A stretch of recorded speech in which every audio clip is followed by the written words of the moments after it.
With Mr. IIoT, and in this video, I think it's for now the final of the series of the different outputs.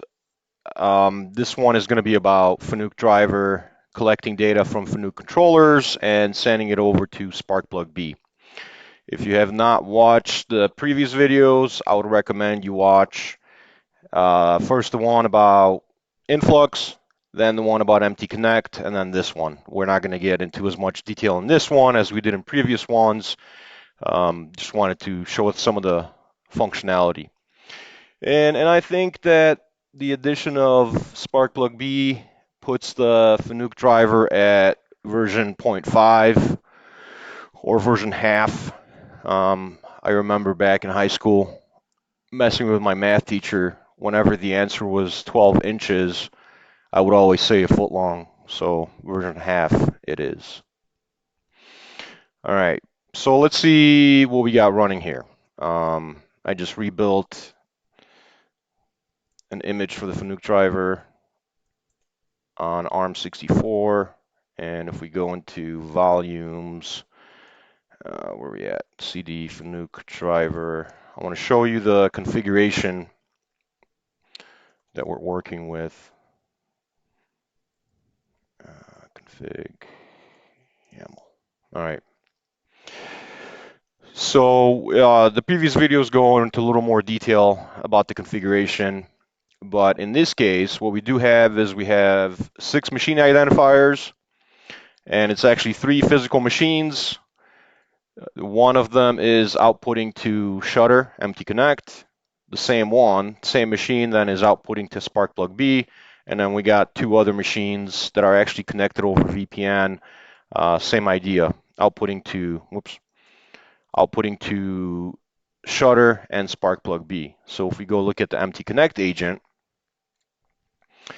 we got this machine, which is ready, idle. Then we got this guy that's actively cutting. And we got the simulator that's just sitting there.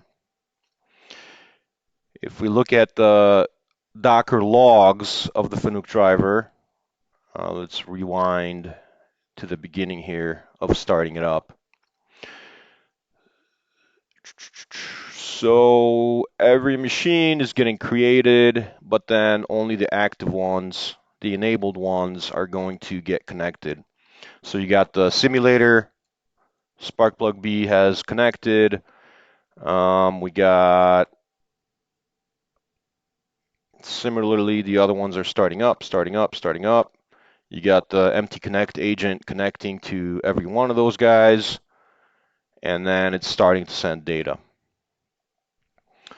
So, as far as the documentation, the only change was I added a profile of SPB. So if you follow the previous videos, you can call out profile SPB for SparkplugB, which will only create the Fanuc driver and start it up. In Ignition, if we go back and take a look at the logs,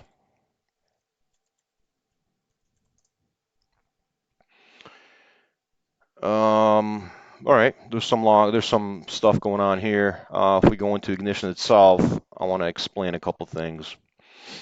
So the group ID got created for us, Fanuc, and then the node ID was created for us as well. I was using just a host name at first, but ran into issues, which makes sense because what we have so far is every machine in the Fanuc driver that is started, it has its own node connection, right? What I want to do in the future is move that node to cover all the machines that are ever going to be started in the Fanuc driver.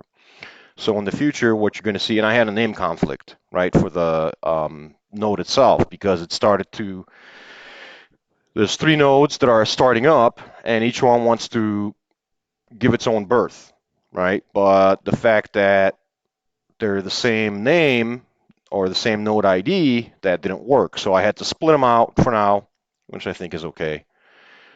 So if we look at right? The Fanuc-Driver is actively running. One of the performance indicators that you can use is actually under focus_perf metric, and it's the sweep milliseconds. This is how often the Fanuc-Driver is collecting data from the actual controller.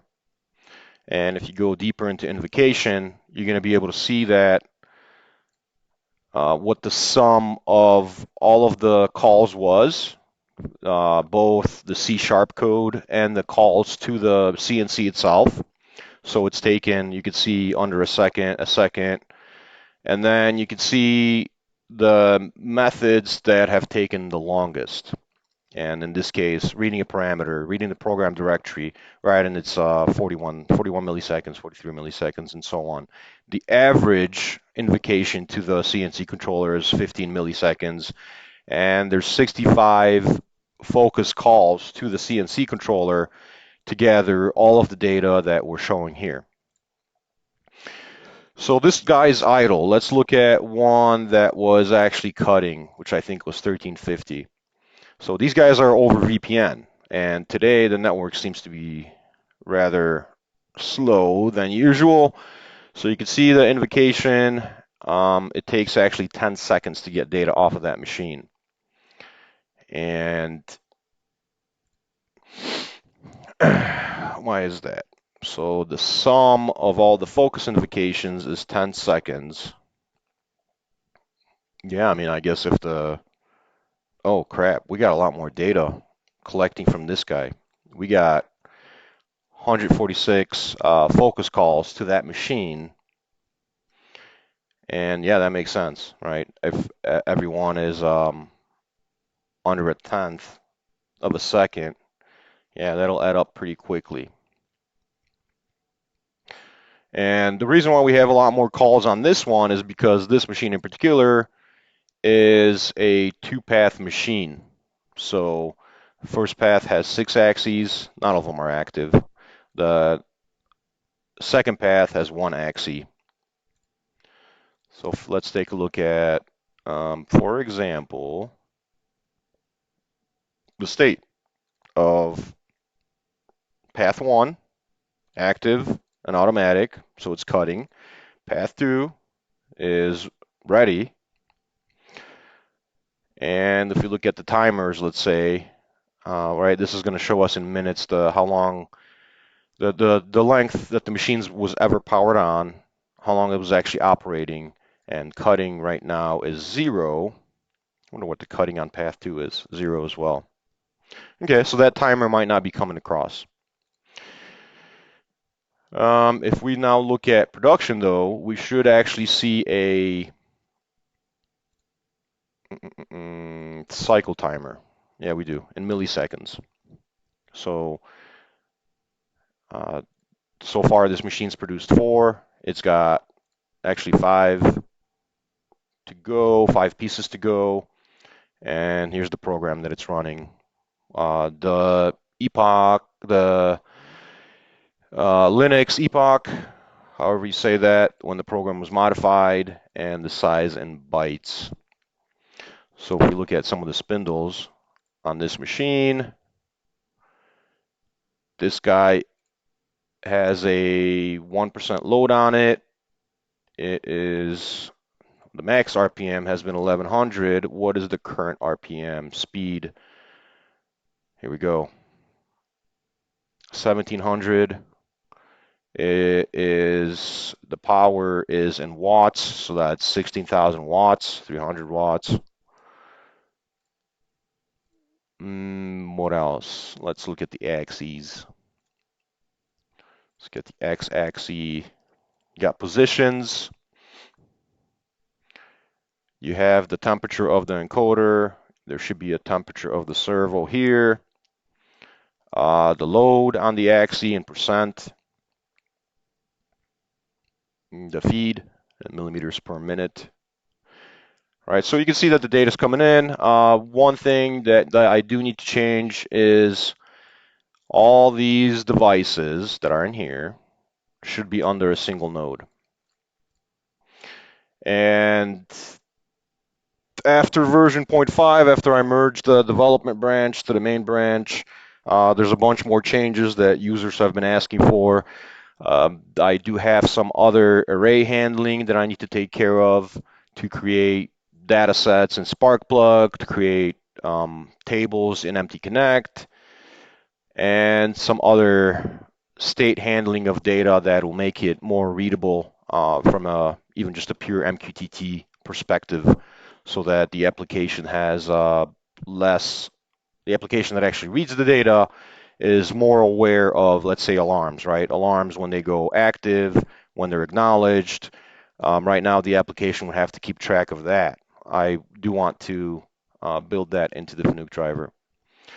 So as always, you can go back to docs-ladder99.com and go to Fanuc, and this will go through the theory behind the driver.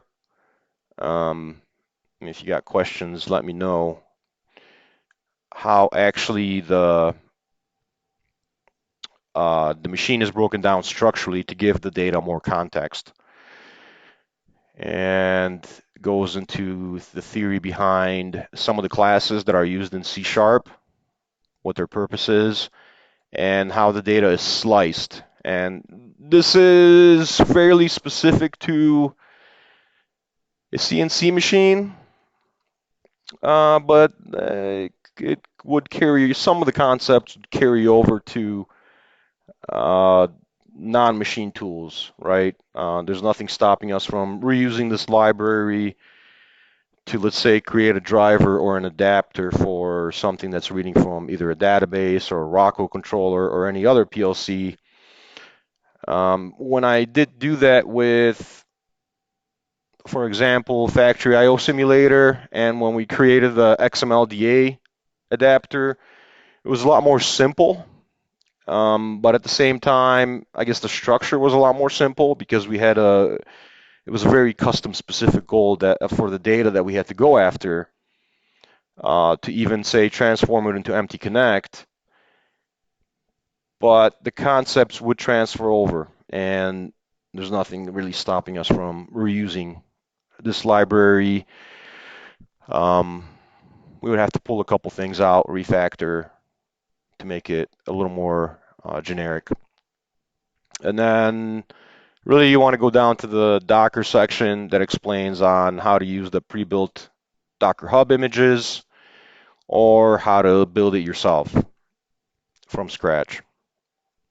And that's it. That's it for the three-part series on the Fanuc-Driver with Influx DB output, Empty Connect output, and now SparkplugB output. And Ignition being a great testing platform as the actual SCADA application host. All right, thanks. Bye.